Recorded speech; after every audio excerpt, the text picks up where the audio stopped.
Kita tahu Kang Deddy Mulyadi begitu hebatnya dihajar habis-habisan di media sosial kan, pada waktu masa kampanye itu. Iya. Ya kan? Tetapi faktanya dia keluar sebagai pemenang, Bos. 300.000, Bos. Itu nggak bisa Artinya, dipungkiri ya kan. iya, artinya gerakan di media sosial itu tidak serta-merta, atau hujatan terhadap Kang Deddy Mulyadi di media sosial tidak serta-merta merubah.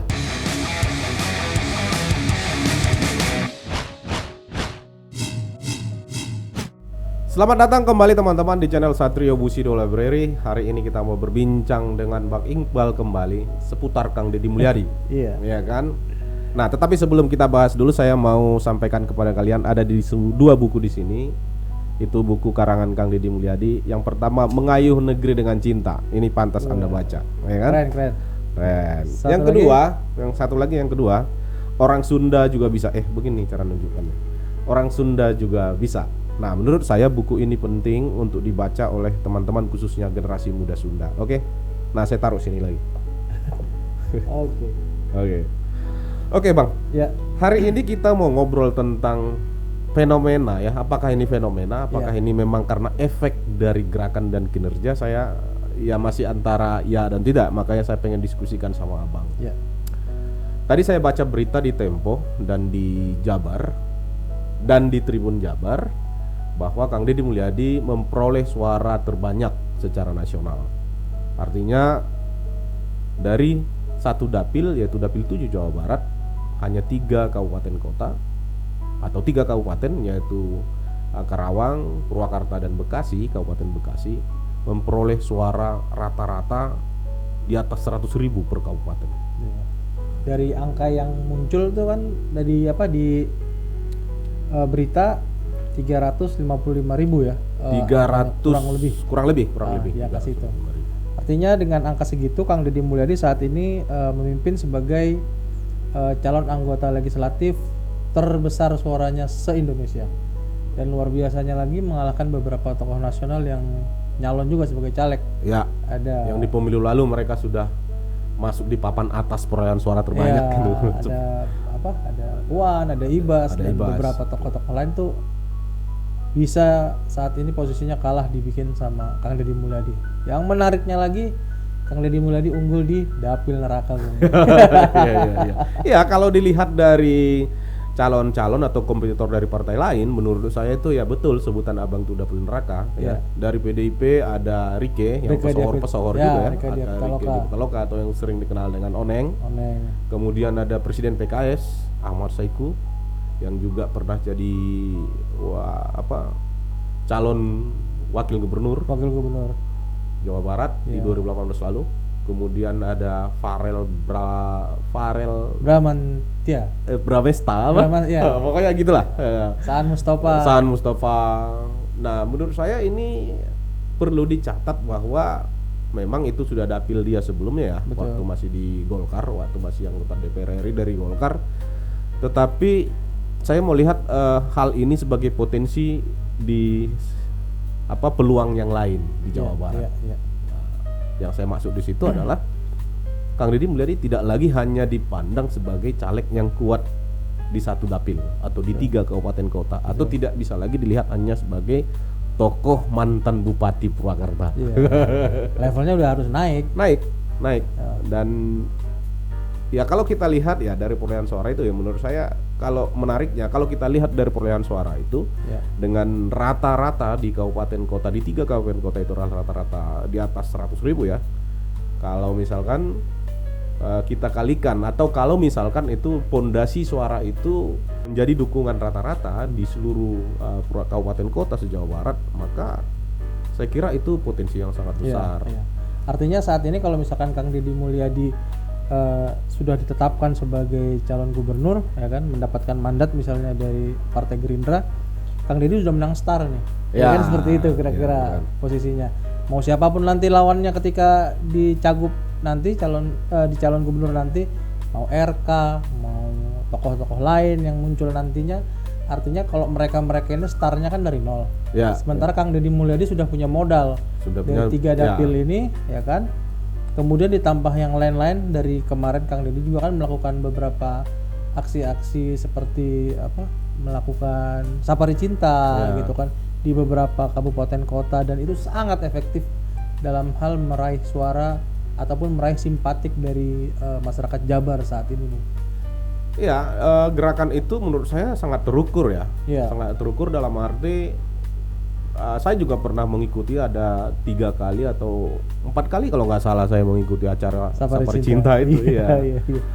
Nah, di acara Safari Cinta itu yang saya lihat hadirnya puluhan ribu orang dalam kegiatan itu yang sudah dilakukan hampir di 26 kabupaten kota. Iya.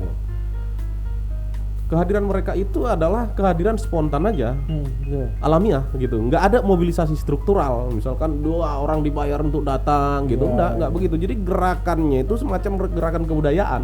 Orang datang dengan sendirinya ke acara itu dan bahkan menunggu Safari Cinta berikutnya di mana, Safari Cinta berikutnya di mana gitu. Betul. Nah, artinya kalau kita lihat dari identifikasi gerakan Kang Deddy Mulyadi memenangkan Prabowo Gibran di Jawa Barat, dari gerakan-gerakan yang dilakukan, menurut saya yang paling efektif atau yang paling terukur kinerjanya untuk menangkan Prabowo Gibran di Jawa Barat, ya kasat mata jalan Deddy Mulyadi gitu. Ya, dengan identifikasi gerakan Safari Cintanya itu gitu. Nah, walaupun kita harus akui bahwa kemenangan Prabowo Gibran di Jawa Barat tentu juga buah dari kinerja tim kampanye, partai-partai pendukung. Tetapi yang sangat masif dan sangat terukur yang saya lihat itu di luar dari dari bayangan saya sebelumnya. Ya kan kalau bayangan kita kan orang berkumpul itu kampanye gitu kan. Ini dengan konsep Safari Cinta itu menurut saya bukan hanya dia berhasil memenangkan elektoral gitu, bukan hanya berhasil memenangkan pertarungan di apakah itu pilkada atau pilpres gitu. Nah, tetapi efek dari gerakan itu sendiri gitu secara ekonomi terhadap masyarakat secara masif. Nah, itu. Karena gini, kenapa saya katakan begitu, Bang? Ya, di samping warga Jawa Barat mendapatkan hiburan dalam Safari Cinta itu, ternyata berkumpul semua di situ. Para pedagang asongan, pedagang dadakan, warga-warga sekitar lokasi acara gitu ya.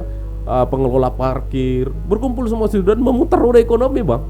Secara nggak langsung seperti itu langsung, ya? Iya, makanya kalau ini dilakukan secara efektif dan terus menerus, menurut saya itu salah satu langkah untuk mendorong apa yang disebut oleh Kang Deddy Mulyadi ngurus lembur nata kota itu.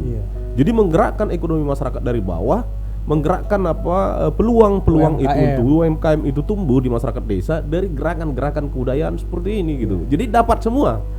Dari secara politik dia dapat apabila itu momentum politik, secara hiburan gratis bagi masyarakat dapat, dan secara ekonomi punya efek yang bisa mendongkrak UMKM bergeliat dari kegiatan itu.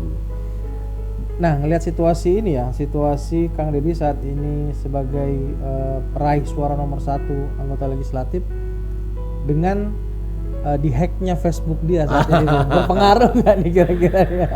Kalau saya melihatnya begini, Bang ya, di video sebelumnya juga saya sampaikan respon saya terhadap itu ya. Iya. Memang kalau kita lihat jumlah pengikut dari Facebook itu sekitar 11 juta.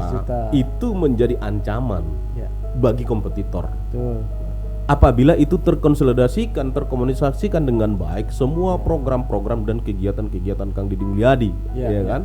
Maka langkah orang mengambil alih itu menurut saya adalah mereka sudah mulai memahami bahwa Facebook itu adalah termasuk peluang yang harus diambil karena mayoritas pengguna media sosial itu ada di Facebook.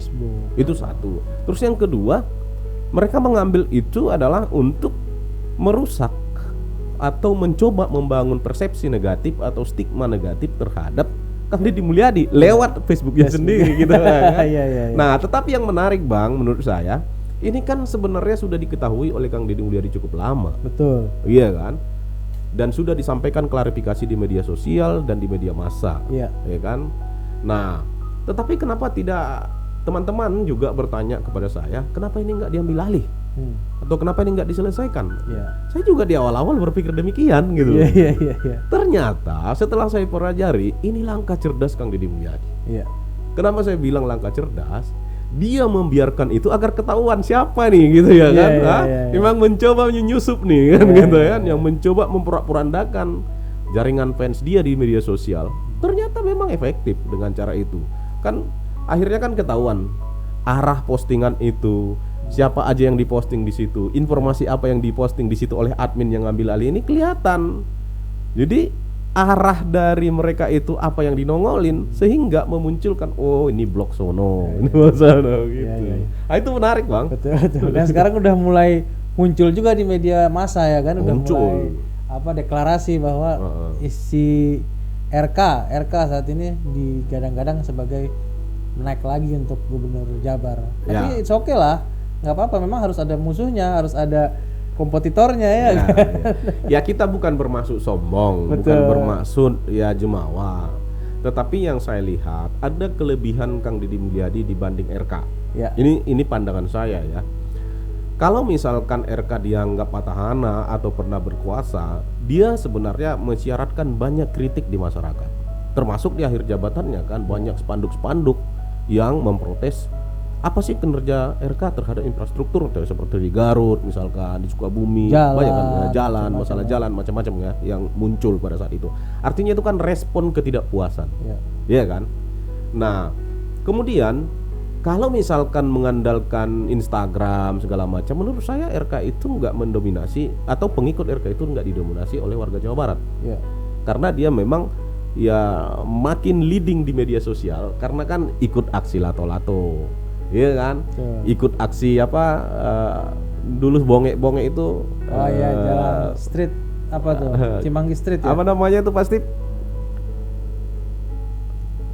Apa namanya itu yang jalan-jalan apa itu si bonge itu Citayam Fashion Week gitu ya kan. Artinya itu kan tontonan bukan semata-mata warga Jabar tapi kan secara nasional. Maka penggelembungan atau semakin menguatnya pengikut dia di Instagram khususnya juga dipengaruhi oleh hal itu gitu loh.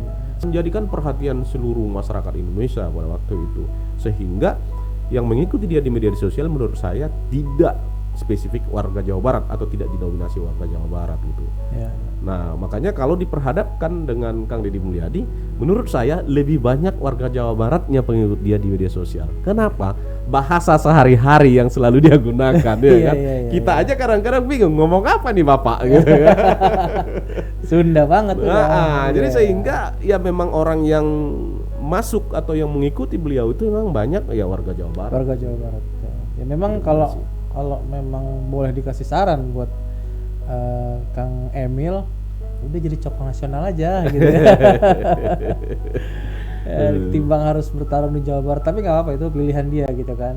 Dan memang kalau misalkan saat ini ada orang tidak bertanggung jawab yang kemudian mengambil Facebook Kang Deddy Mulyadi, buat teman-teman fans, buat teman-teman komunitas pencinta Kang Deddy Mulyadi, nggak perlu khawatir. Artinya ya itu jangan jadi kekhawatiran juga yang kemudian malah mendonkan gerakan kita kan. Enggak.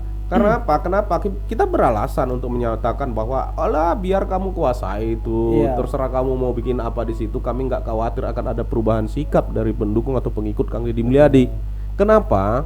Salah satu bukti yang paling konkret waktu pemilu kemarin atau waktu kampanye pemilu kemarin itu kan Facebook itu juga sudah diambil, sudah dimulai juga dinaik-naikin berita-berita nggak benar.